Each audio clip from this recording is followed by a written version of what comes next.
प्रिय विद्यार्थियों और मित्रों, मैं ओपी तिवारी जिज्ञासा विथ ओपी सर चैनल पर आपका हार्दिक स्वागत करता हूं। प्रिय विद्यार्थियों, आज से मैं सुपर टेट की क्लास शुरू करने जा रहा हूं और इस सुपर टेट की क्लास में मेरे द्वारा डेली 2 क्लास दी जाएगी। एक क्लास होगी, जो पहली क्लास होगी वह हिंदी की होगी। हिंदी की क्लास होगी। यह सुबह प्रातः, ध्यान से देखिएगा, प्रातः 9 बजे दी जाएगी, 9 बजे। और जो मैथ्स का क्लास होगा, ध्यान से देखिएगा, यह आपको सायं 5 बजे मिलेगा, 5 बजे। ये 2 क्लास आपकी डेली होगी। तो चलिए शुरू करते हैं हिंदी की क्लास और देखते हैं सबसे पहले कि हिंदी का सिलेबस क्या है। शाम को जब आपको मैथ की क्लास मिलेगी, उसमें हम सुपर टेट में मैथ का सिलेबस क्या है बताएंगे। तो इसमें हम आपको बताएंगे कि हिंदी में सिलेबस क्या है, सुपर टेट में उसका सिलेबस क्या है। तो देखिए दोस्तों, सबसे पहले मैं हिंदी की क्लास के लिए उसका सिलेबस बता रहा हूं कि क्या होगा।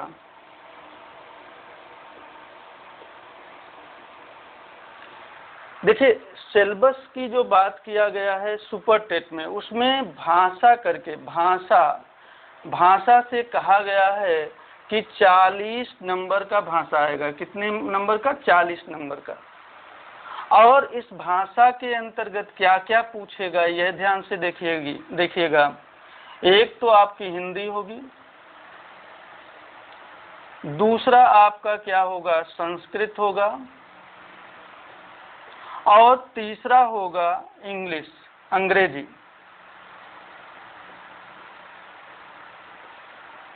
भाषा में 3 जगह से क्वेश्चन पूछा जाएगा, हिंदी से, संस्कृत से और अंग्रेजी से।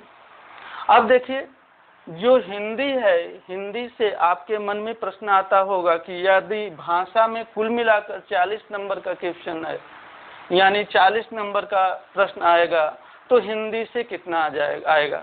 तो जो पिछली बार पूछा गया है सुपर टेट में प्रश्न, तो हिंदी का 20 नंबर, यानी हिंदी से आपको कितने नंबर का क्वेश्चन पूछा गया है, 20 नंबर का। तो हिंदी आपका बहुत ही इम्पोर्टेंट होने जा रहा है। हम ध्यान से देखते हैं कि हिंदी जो 20 नंबर का आएगा, उसका सिलेबस क्या क्या है और वह कहाँ कहाँ से पूछा जाएगा। ध्यान से देखिएगा। इसमें जो सिलेबस बताया गया है, वह कहा गया है कि व्याकरण पूछा जाएगा, व्याकरण, और गद्यांश तथा पद्यांश। ध्यान से देखिएगा, गद्यांश और पद्यांश, इन तीनों पर मैं चर्चा करूंगा, व्याकरण पे भी, गद्यांश पर भी, पद्यांश पर भी। अब देखिए, व्याकरण में क्या क्या आएगा, कहाँ कहाँ से क्वेश्चन पूछा जाएगा, इसकी चर्चा कर लिया जाए। तो सबसे पहले हम देखते हैं व्याकरण में कहाँ से क्वेश्चन पूछेगा। ध्यान से देखिएगा, व्याकरण,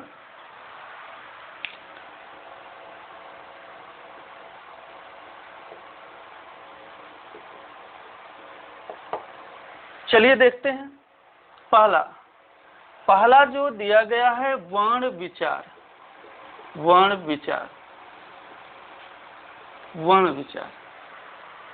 और दूसरा आपका है शब्द, और तीसरा है वाक्य। फिर चौथा है रस, छंद,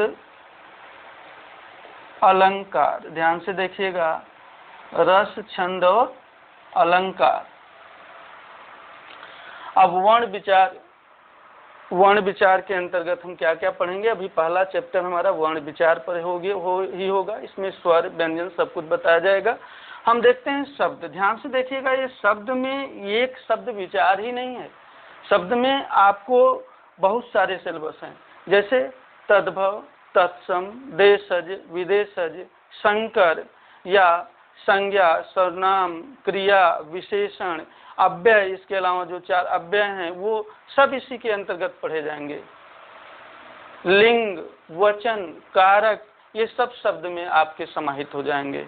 तो हम देखते हैं वर्ण विचार, शब्द विचार, वाक्य विचार, रस, छंद और अलंकार। यदि इतना टॉपिक आपको मोटा मोटा ये टॉपिक हमने दिया है, इसके अंतर्गत इसमें बहुत से चैप्टर समाहित हैं। जब आप देखेंगे जैसे मैंने अभी बताया शब्द में, उसी तरह वाक्य में भी बहुत कुछ समाहित है, तब आपका कोर्स पूरा होगा। तो आज हम देर न करते हुए पहले चैप्टर पर चलते हैं और कुछ बातें करते हैं वर्ण विचार पर। ध्यान से देखिएगा, यह मेरा पहला चैप्टर होगा और पहले चैप्टर से शुरू करके लास्ट चैप्टर तक मैं आपको, इसके बाद जो होगा फिर वह गद्यांश और पद्यांश की बारी आ जाएगी। इतना तो आपका व्याकरण हो गया, इतना आपका व्याकरण हो गया। इसके बाद मैंने कहा कि फिर आपको क्या पढ़ाया जाएगा, गद्यांश और फिर इसके बाद पद्यांश। तो चलिए चलते हैं वर्ण विचार पर।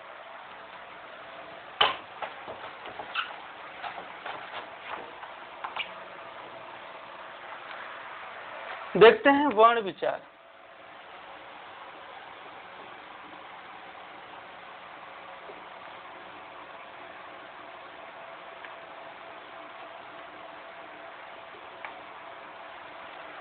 अब देखिएगा वर्ण विचार पे जब अगर मैं चर्चा करूं तो ध्यान से देखिएगा, वर्ण विचार के अंतर्गत हम थोड़े छोटे छोटे कुछ शब्द आते हैं, उसको देखेंगे। जैसे अगर व्याकरण की, ये सब व्याकरण के अंतर्गत ही पढ़ रहे हैं, तो मान लीजिए पूछ सकता है, जो कि व्याकरण से क्वेश्चन आते हैं कि व्याकरण क्या है।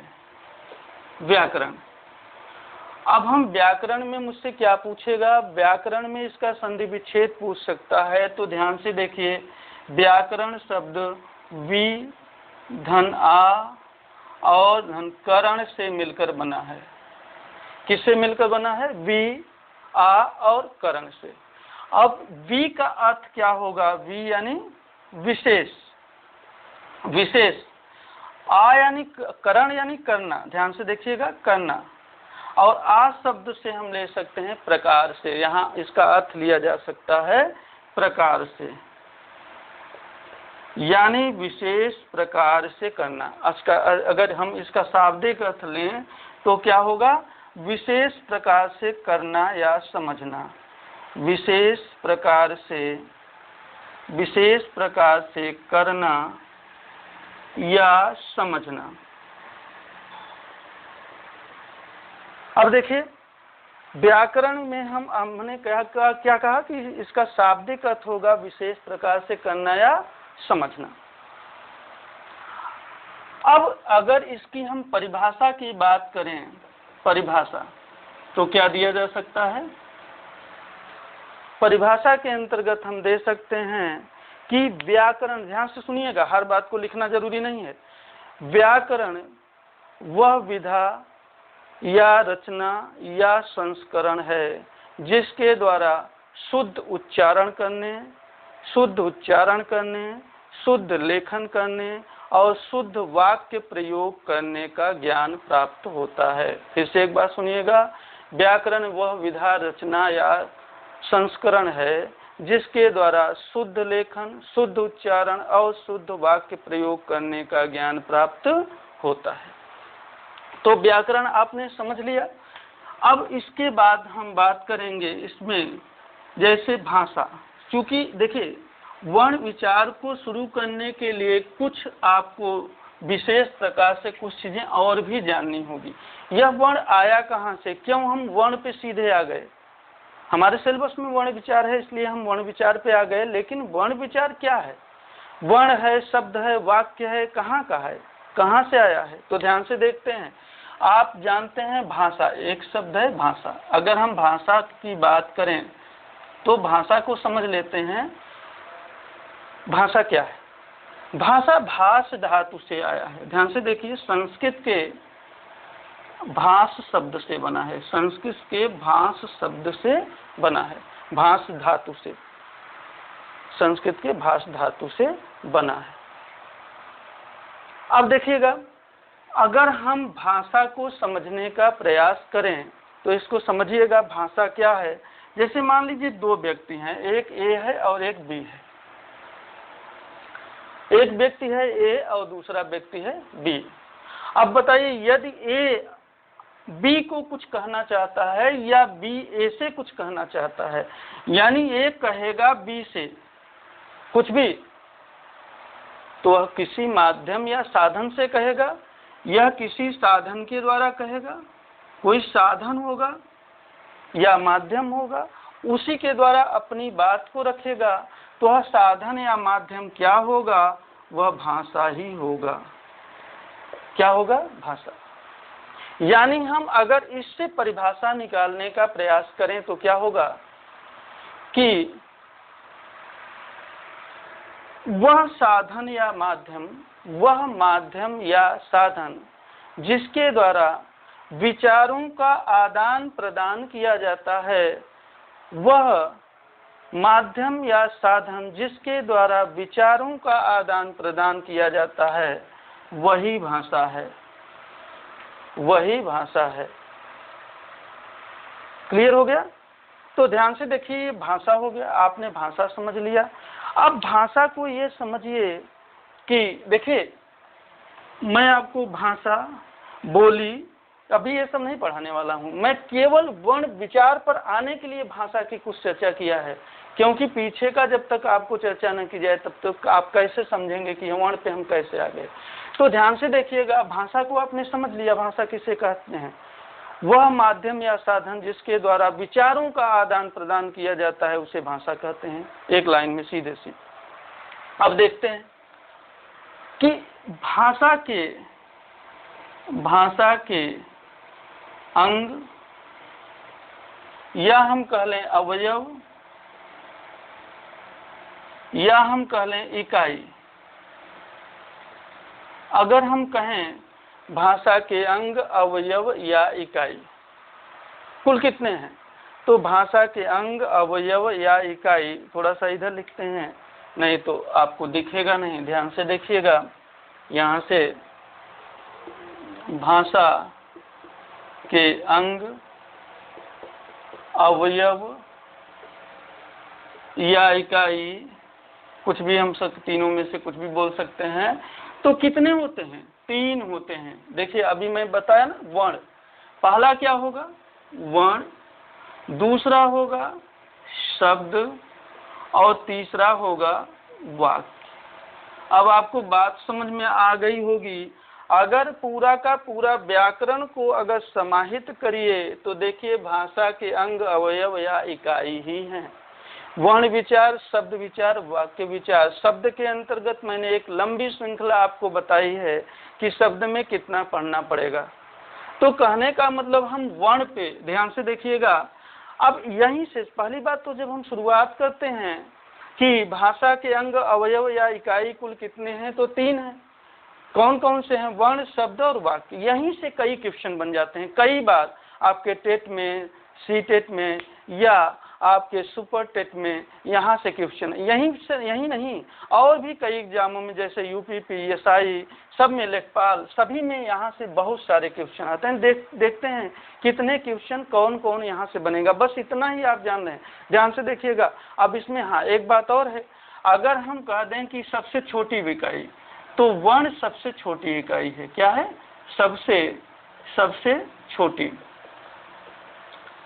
छोटी इकाई। और वाक्य की बात करें, यह सबसे बड़ी इकाई हो जाएगी, सबसे बड़ी इकाई। देखिए, हम क्वेश्चन बनाते हैं। पहला क्वेश्चन जैसे अगर हमने पूछा, ध्यान से देखिएगा, कि भाषा की सब कुल कितनी इकाई है, तो 3। ये क्वेश्चन पूछ सकता है आपको, भाषा की कुल कितनी इकाई है? 3। और अगर यह पूछे कि भाषा की सबसे छोटी इकाई, तो 1। ध्यान से देखिएगा, भाषा की सबसे छोटी इकाई वर्ण। लेकिन इसी वर्ण से और भी क्वेश्चन बनेंगे। भाषा की, ध्यान से देखिएगा, सबसे छोटी मौखिक इकाई। क्वेश्चन बदल गया। जब हम कह रहे थे भाषा की सबसे छोटी इकाई, तब वर्ण था, लेकिन हमने कह दिया भाषा की सबसे छोटी मौखिक इकाई, तो ध्यान से देखिए, अगर हम मौखिक की बात करेंगे, मौखिक इकाई की बात करेंगे, तो हम वर्ण नहीं कहेंगे, बल्कि हम क्या कहेंगे, ध्वनि। ध्यान से देखिए, ध्वनि। अब इसको आप दूसरा नाम क्या दे सकते हैं, स्वनिम। देखिए इसमें हम अंदर तक नहीं जाते हैं, इतना ही आपके काम का है, स्वनिम। अब इसी स्वनिम को फोनिम भी कहा जाता है। ध्यान से देखिए, फोनिम भी कहा जाता है। यानी भाषा की सबसे छोटी मौखिक इकाई की बात करेंगे तो ध्वनि, स्वनिम या फोनिम। अब आप यह कह सकते हैं कि वर्ण और ध्वनि तो एक ही बात है, वर्ण और ध्वनि पर्यायवाची हैं एक दूसरे के। हाँ, बात सही है कि वर्ण का पर्यायवाची ध्वनि है या ध्वनि का पर्यायवाची वर्ण है, लेकिन इसके बावजूद भी दोनों में अंतर है। अभी हम अंतर की चर्चा इसके बाद करते हैं, पहले इसको बता लें कि इसमें कितने क्वेश्चन बनेंगे, फिर हम आपको बताते हैं कि वर्ण और ध्वनि में क्या अंतर है या वर्ण और अक्षर में क्या अंतर है। तो अभी देखते रहिए आप कितने क्वेश्चन बन सकते हैं। हमने कहा कि भाषा की सबसे छोटी मौखिक इकाई, तो आपने क्या कहा, ध्वनि या स्वनिम या फोनिम, तीनों में से कोई भी वर्ड हो सकता है। अब देखिए, अगर यही हम कह दें कि भाषा की सबसे छोटी लिखित इकाई, तब आप ध्वनि के नाम नहीं लेंगे, तब आप क्या लेंगे, वर्ण। तब आप कहेंगे वर्ण। यानी हम अगर कुछ भी नहीं कहेंगे, केवल इतना पूछेंगे कि भाषा की सबसे छोटी इकाई, तो भी आप वर्ण कहेंगे। भाषा की सबसे छोटी लिखित इकाई, तो भी आप वर्ण कहेंगे। लेकिन जब ही हम क्वेश्चन बदलेंगे भाषा की सबसे छोटी मौखिक इकाई, तब आप कहेंगे ध्वनि, स्वनिम या फोनिम। इनमें से कोई भी एक शब्द दिया होगा। ध्यान से देखिए, अब हम आते हैं शब्द पर। यहाँ कैसे क्वेश्चन बनेंगे, ध्यान से देखिएगा। अगर हम कहें कि भाषा की सबसे छोटी दूसरी कौन सी इकाई होगी, तो दूसरे नंबर पे क्या आता है, शब्द। भाषा की सबसे छोटी दूसरी इकाई क्या होगी, शब्द। लेकिन वहीं हम क्वेश्चन बदल दें, हमने कह दिया कि अर्थ के आधार पर भाषा की कुल कितनी इकाई होती है। ध्यान से देखिए, यही इतना ही आपको बताया हूँ, इसमें से कितने क्वेश्चन बन रहे हैं। अर्थ के आधार पर, यानी यदि हम आपको यह कहें कि अर्थ के आधार पर भाषा की कुल कितनी इकाई होगी, भाषा की कुल कितनी इकाई होगी, तो दोस्तों आप बताएंगे कि कुल कितनी इकाई होगी, तब केवल और केवल 2 इकाई होगी, और वह कौन सा होगा, शब्द और वाक्य। कौन सा होगा, एक होगा शब्द और दूसरा होगा वाक्य। आप कहेंगे क्यों? क्योंकि वर्ण का अपना कोई अर्थ नहीं होता। ध्यान से सुनिएगा दोस्तों, वर्ण का अपना कोई अर्थ नहीं होता। इसलिए अगर हमने यह पूछ लिया कि अर्थ के आधार पर भाषा की कुल कितनी इकाई होती है, तो एक हो गया शब्द और दूसरा हो गया वाक्य। अब देखिए, शब्द और वाक्य, क्योंकि इसका कोई अपना अर्थ नहीं होता। अब यहीं से क्वेश्चन बनाएगा कि बताइए अर्थ के आधार पर भाषा की सबसे छोटी इकाई, अर्थ के आधार पर भाषा की कुल सबसे छोटी इकाई, तब तो हम क्या कहेंगे, शब्द। सबसे छोटी इकाई क्या हो गई, शब्द। और अर्थ के आधार पर भाषा की सबसे बड़ी इकाई क्या हो गई, तो वाक्य। ध्यान से समझ पा रहे हैं ना। अर्थ के आधार पर अगर हम पूछें कि भाषा की कुल कितनी इकाई है, तो 2, पहला हो गया शब्द, दूसरा हो गया वाक्य। और अर्थ के आधार पर भाषा की सबसे छोटी इकाई, तब शब्द होगा, और अर्थ के आधार पर भाषा की सबसे बड़ी इकाई वाक्य। चलिए इसके बाद हम क्वेश्चन को देखते हैं कि इसके बाद यहाँ से कौन सा क्वेश्चन बन सकता है। हम यह कह सकते हैं कि भाव या भावार्थ, ध्यान से सुनिएगा, भाव या भावार्थ के आधार पर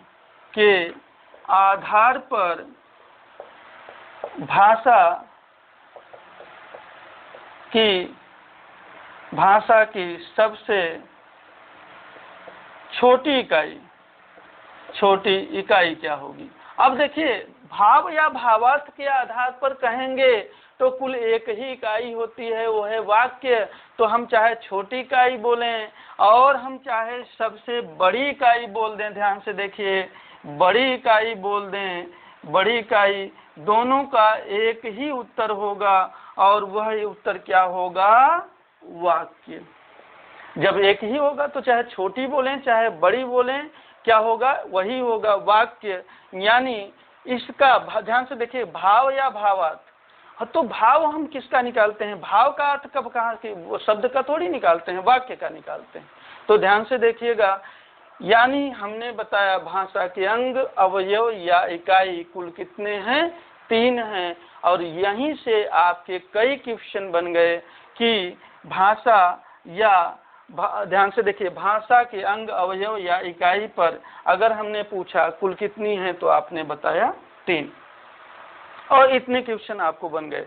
चलिए हम आगे चलते हैं। अब हम बात करेंगे वर्ण पर, ध्यान से देखिएगा, स्पेशल वर्ण पे चलते हैं।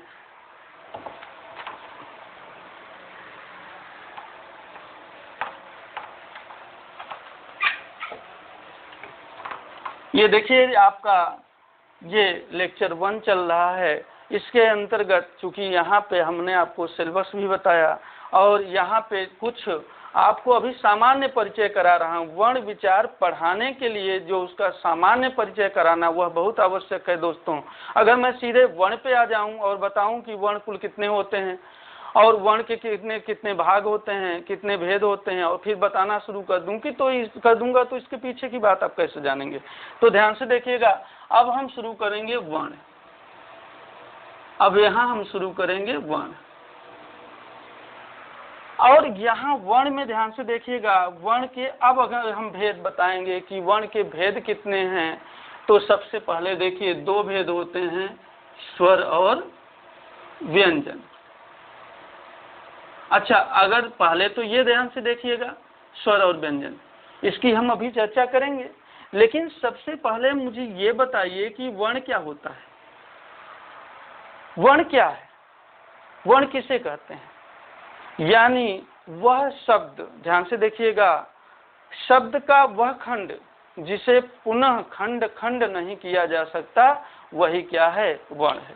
ध्यान से सुनिएगा, यानी शब्द का वह खंड जिसे पुनः पृथक पृथक नहीं किया जा सकता, उसी को हम क्या कहते हैं, उसी को हम वर्ण कहते हैं। किया जा सकता उसी को हम वर्ण कहते हैं। अब ध्यान से देखिएगा, आप वर्ण की परिभाषा आपने जान लिया कि शब्द का वह खंड जिसे पुनः पृथक पृथक नहीं किया जा सकता। अभी मैंने एक सब आपको बात बताई थी कि इसको पढ़ाने के बाद मैं आपको बताऊंगा कि ध्वनि और अक्षर इस वर्ण से कैसे अलग हैं। बहुत से लोग बताते हैं कि वर्ण, ध्वनि और अक्षर तीनों एक ही हैं।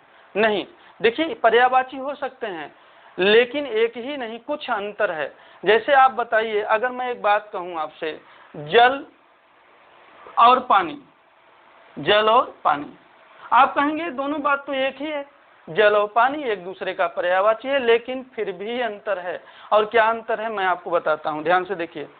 जब ही हम पानी शब्द कहते हैं, पानी से हमारा तात्पर्य पानी हो गया, यानी कुछ भी, यानी हम नाले के पानी को भी पानी कहेंगे, नदी के भी पानी को पानी कहेंगे। यानी यहाँ हम पानी किसी को कहते हैं, किसी को भी कह सकते हैं। लेकिन जल ज्यों ही मैंने कहा, जल शब्द मैंने ज्यों ही कहा, इसका मतलब हो गया स्वच्छ पानी, स्वच्छ पानी, शुद्ध पानी। ध्यान से देखिएगा, शुद्ध पानी। यानी जब हम जल का नाम लेते हैं तो इसका मतलब स्वच्छ पानी, शुद्ध पानी। लेकिन जब केवल पानी कहते हैं तो वह पानी शुद्ध है या अशुद्ध है, यह तय नहीं किया जा सकता। इसलिए पानी हम नाले के पानी को भी कह सकते हैं, लेकिन नाले के पानी को हम जल नहीं कह सकते हैं। इसलिए जल और पानी अलग है। उसी तरह, ठीक उसी तरह ध्यान से देखिएगा, वर्ण और ध्वनि और अक्षर अलग अलग हैं। और क्या अलग है देखते हैं। चलिए, वर्ण को तो हमने समझ लिया, अब ध्वनि को समझते हैं। ध्वनि क्या है? ध्वनि को समझ लें एक बार, आप आसानी से समझ लें, खुद ही जान जाएं कि वर्ण से कैसे भिन्न है। देखिए, ध्वनि अगर हम कहते हैं तो ध्वनि वह चाहे किसी जीव जंतु द्वारा उच्चरित हो और चाहे पेड़ पौधों द्वारा उच्चरित हो, या किसी के द्वारा अगर वह ध्वनि निकलता है तो उसे हम क्या कहते हैं? ध्वनि। यानी ध्यान से देखिए, जीव जंतु, पेड़ पौधे द्वारा जो उच्चरित होता है उसे हम क्या कहते हैं? ध्वनि। जो उच्चरित होता है उसे हम क्या कहते हैं? जो आवाज निकलती है उसी को हम ध्वनि बोलते हैं। लेकिन ध्यान से देखिएगा, वर्ण वही होगा जिसको हम लिखित रूप में दर्शा सकते हैं। यानी जिस ध्वनि को, ध्यान से देखिए, जिस ध्वनि को हम लिखित रूप में दर्शा सकते हैं, वही वर्ण है। तो अंतर आपने देखा, ध्वनि से तो चाहे हम जीव जंतु के द्वारा उच्चरित हो आवाज आए, चाहे पेड़ पौधे के द्वारा कोई आवाज आए, उन सब को हम ध्वनि का नाम देंगे। लेकिन उन सब ध्वनियों को हम वर्ण नहीं कह सकते। वर्ण तो केवल उन ध्वनियों को कहेंगे जिसको हम लिखित रूप में दिखा सकते हैं, केवल उन्हीं को वर्ण कहेंगे। यानी हम इससे एक चीज निकाल सकते हैं कि सभी वर्ण ध्वनि हो सकते हैं, लेकिन सभी ध्वनियां वर्ण नहीं होती। ध्यान से देखिएगा मित्रों, सभी वर्ण, जितने वर्ण हैं वो सबके सब ध्वनि हैं, तभी तो वर्ण हुए हैं। यानी ऐसे ध्वनि हैं जिनको हमने लिखित रूप में दर्शाया है तो वर्ण बन गया, लेकिन सभी ध्वनियां वर्ण नहीं होते हैं। तो हमें लगता है कि आप वर्ण और ध्वनि को अच्छी तरह समझ लिए होंगे। अब हम देखते हैं कि यह वर्ण जो है अक्षर से कैसे अंतर है। ध्यान से देखिएगा, अक्षर, चलिए इसको समझते हैं। अक्षर क्या है? देखिए, अक्षर दो शब्दों से मिलकर बना है, अधन क्षर। ध्यान से देखिएगा, और जहां भी आए वह नकारात्मक शब्द होता है, इसका अर्थ लिया जाता है नहीं। और क्षर का अर्थ होता है क्षरण होना। यानी अगर एक बार में इसका अर्थ लें, शाब्दिक अर्थ लें, तो हम कह सकते हैं कि अनासवान। यानी जिसका क्षरण न हो वही अक्षर है। इस शब्द का जो अर्थ निकल रहा है अनासवान, शाब्दिक अर्थ, यानी जिसका क्षरण न हो। तो ध्यान से देखिएगा, यानी कोई भी जब हम अक्षर बोलते हैं तो वह विद्यमान हो जाता है, वह कभी मिटता नहीं, वह कभी क्षरण नहीं होता, वह निश्चित रूप से विद्यमान है। तो इसी के अर्थ में कहा गया है अक्षर को अक्षर। एक और आपको एग्जाम्पल से समझते हैं, जैसे ध्यान से देखिएगा, अभी आप निश्चित हो जाएंगे कि अक्षर अलग है और वर्ण अलग है। जैसे हमने लिखा क, अब क को अगर हम संधि विच्छेद करें तो क धन अ हो जाएगा, ये आप जानते हैं, क धन अ। अब देखिए, ये व्यंजन है और ये स्वर है, ये व्यंजन है और स्वर। मैंने आपको बताया था कि वर्ण के दो भेद हैं, एक स्वर और एक व्यंजन। ध्यान से देखिएगा, यानी स्वर को भी हम वर्ण कह सकते हैं, व्यंजन को भी हम वर्ण कह सकते हैं। अब बताइए, इसको पुनः खंड नहीं किया जा सकता? अब क को क्या हम खंड कर सकते हैं? नहीं कर सकते। यानी ये क्या है? वर्ण है। और अ को भी, ये व्यंजन है और व्यंजन ही क्या है? वर्ण है। और ये स्वर है तो स्वर ही क्या है? वर्ण है। इसका भी हम खंड नहीं कर सकते, तो इसको भी हम वर्ण कहेंगे। लेकिन आप बताइए, क्या अब आप इस क को वर्ण कह सकते हैं? नहीं, इसको वर्ण आप नहीं कर सकते, क्योंकि इसका तो खंड किया जा सकता है। इसको अगर आपको कहना होगा तो अक्षर कह सकते हैं, अक्षर। बात समझ में आ गई होगी, ध्यान से देखिएगा। ये क वर्ण है, ये अ वर्ण है, लेकिन ये क क्या है, अक्षर है।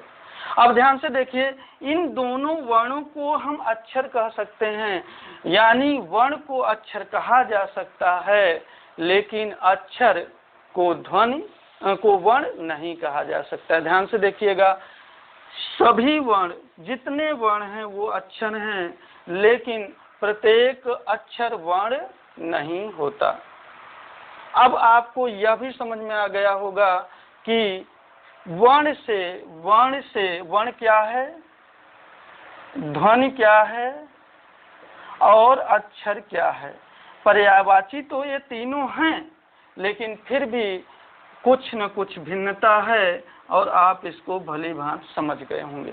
तो ध्यान से देखिए, हिंदी एक ऐसा विषय है दोस्तों कि इसको अगर आप पूरी तरीके से नहीं जानेंगे तो निश्चित रूप से छोटा सा एक क्वेश्चन पूछ लेगा और आपको लगेगा कि यह बहुत सरल है, और आपको लगता है कि हिंदी बहुत सरल है, मैं करके आया हूँ, यह तो बहुत ही है, निश्चित रूप से हमारा सही है। बाद में जब उसका आंसर आता है तो पता चलता है आप गलत हो जाते हैं।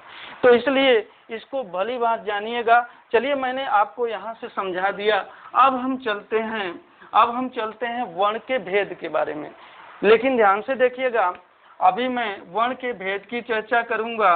वर्ण के भेद, इसमें मैं केवल और केवल ये आपको बताऊंगा कि इसके कितने भेद हैं और उसके कितने हो, जैसे स्वर कितने होते हैं, व्यंजन कितने होते हैं। लेकिन स्वर और व्यंजन मैं अलग दूसरे लेक्चर में आपको बताऊंगा, वीडियो बड़ा न हो। ध्यान से देखिएगा। अब हम अगर स्वर की बात करें, ध्यान से देखिए, अब स्वर क्या है, व्यंजन क्या है, मैं उसको बताऊंगा, लेकिन अलग अलग। लेकिन पहले इतना केवल बता दूं कि स्वर की अगर बात हम करें तो ये पूछ सकता है कि बताइए मूल स्वर कितने हैं। तो जानते हैं मूल स्वर केवल और केवल कितने होते हैं, 4। अ, ई, उ और री, यही 4 हैं। हिंदी में मूल स्वरों की कुल संख्या केवल और केवल 4 है। और कुल स्वर की अगर बात की जाए तब कितनी है, 11 है। ध्यान से देखिए, कुछ लोग 13 की बात करते हैं, संस्कृत में 13 होते हैं, हिंदी में केवल और केवल कुल 11 स्वर होते हैं। व्यंजन की अगर हम बात करें, ध्यान से देखिए, अगर हम बात करें मूल व्यंजन की बात, तो मूल व्यंजन कितने होते हैं बताओ मित्रों, केवल और केवल 33 होते हैं, 33 होते हैं। जबकि कुल व्यंजनों की अगर हम बात करेंगे, ध्यान से देखिए, कुल व्यंजनों की बात करेंगे तो कितने हो जाएंगे, 41। अब इसी तरह अब हम वर्ण पूछ लें। ध्यान से देखिए, अगर यहाँ वर्ण पूछा जाए कि बताइए मूल वर्ण कितने होते हैं, मूल वर्ण की बात पूछ रहे हैं, तो मूल वर्णों की अगर बात पूछी जाए तो मूल स्वर कितने हैं और मूल व्यंजन कितने हैं, इन्हीं को जोड़ दीजिए, यानी 4 और 33 को जोड़ दिया तो कितना हो गया, 37। यही मूल वर्णों की संख्या हो गई। और यदि कुल वर्णों की बात पूछी जाए, ध्यान से देखिए मित्रों, तो कुल वर्णों की संख्या कितनी होगी, यानी कुल जितने स्वर हैं और कुल जितने व्यंजन है, यदि इनको जोड़ दिया जाए यानी 11 और 41 को जोड़ दिया जाए तो 52 यानी 52 होता है। तो कुल वर्णों की संख्या कितनी हो गई, 52।